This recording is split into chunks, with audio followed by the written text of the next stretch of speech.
Text पढ़े हैं, WhatsApp पढ़े हैं, जिन्होंने लोगों ने वहां मुझे दिए, उससे लगता है कि राजगढ़ की जो विधायक हैं, इसके अलावा एक चैट विष्णु जी का भी पढ़ा है, जो विष्णु जी को बदनाम करने के लिए विधायिका के बारे में जो बातें लिखी गई है विष्णु जी द्वारा, वह भी प्रमाणित करती है कि निश्चित रूप से खाकी के बड़े अफसरों के साथ कुछ न कुछ गठबंधन जरूर था, जिस कारण से परिणति मिली। अन्यथा देवता कहलाने वाला व्यक्ति, इतना जांबाज अफसर, सिंघम के नाम से प्रचारित, उसके साथ ऐसी घटना घट जाए, यह संभव हो नहीं सकता।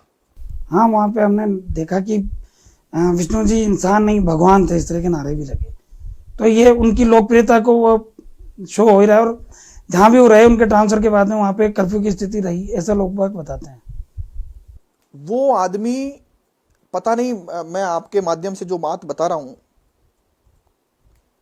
आप वेरीफाई करिए जहां जहां उनका पदस्थापन रहा, लोग रोए उनके ट्रांसफर पर। ऐसे कई वीडियो मौजूद हैं आपके पास। इतना पॉपुलर आदमी, इतना ईमानदार आदमी, इतना न्यायप्रिय आदमी, जिसको जनता कभी भी जाकर उठा करके अपनी बात कह सकती थी। और उदाहरण आपको, कितना पॉपुलर रहा होगा।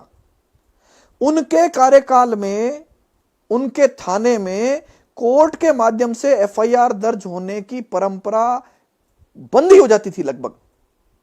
यानी किसी परिवादी पीड़ित को मुकदमा दर्ज कराने के लिए कोर्ट नहीं जाना पड़ता था। मैं साक्ष्य है मेरे पास इस बात के, रिकॉर्ड्स हैं इस बात के।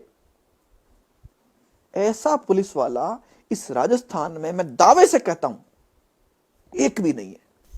फिर गोवर्धन जी, बात बताइए कि जो चैट में हमने देखा कि एक कोई पुलिस थाना परिसर का निर्माण से संबंधित बात थी कि उसमें 40 लाख की लागत लगी, और कोई विधायिका का कहना है कि 5 करोड़ का कलेक्शन हुआ, 1.5 करोड़ लगा और 3.5 करोड़ आपने खा ली।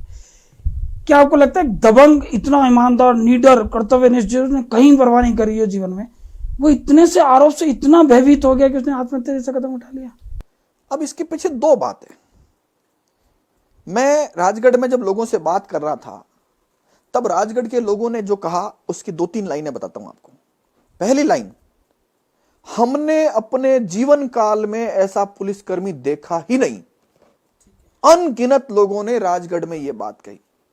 आपने अगर वीडियो देखे हो तो थाने के बाहर इस कोरोना में, महामारी में, लॉकडाउन में हजारों लोग खड़े थे, मरने की परवाह किए बिना।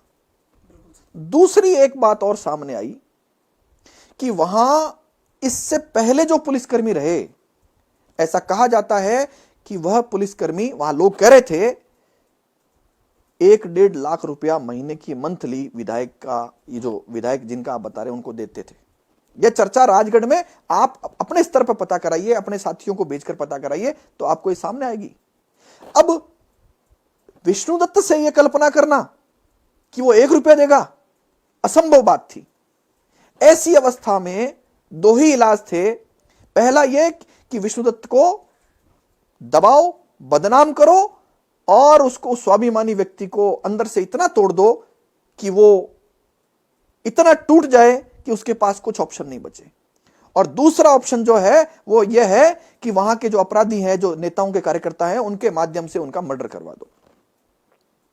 राजगढ़ ऐसी जगह है जहां पर ऐसे कई मर्डर हुए जो 10,000 या 20,000 रुपए में मर्डर कर देते हैं। वहां पर अनगिनत मर्डर हुए पिछले सालों में, अनगिनत। तो दोनों संभावनाएं जो है वो इतनी खतरनाक है कि पूछिए मत बात। अब प्रश्न आता है कि उस स्वाभिमानी व्यक्ति को कैसे तोड़ें।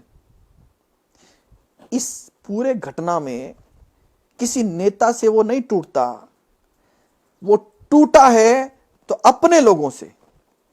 ऐसे कुछ एविडेंस मेरे पास है जिसमें उसने अपने उच्चाधिकारियों को, यानी चूरू एसपी को और आईजी बीकानेर को कहा कि साहब ये जो विधायिका कराना चाह रही है, मैं नहीं करूंगा, ये गलत काम है।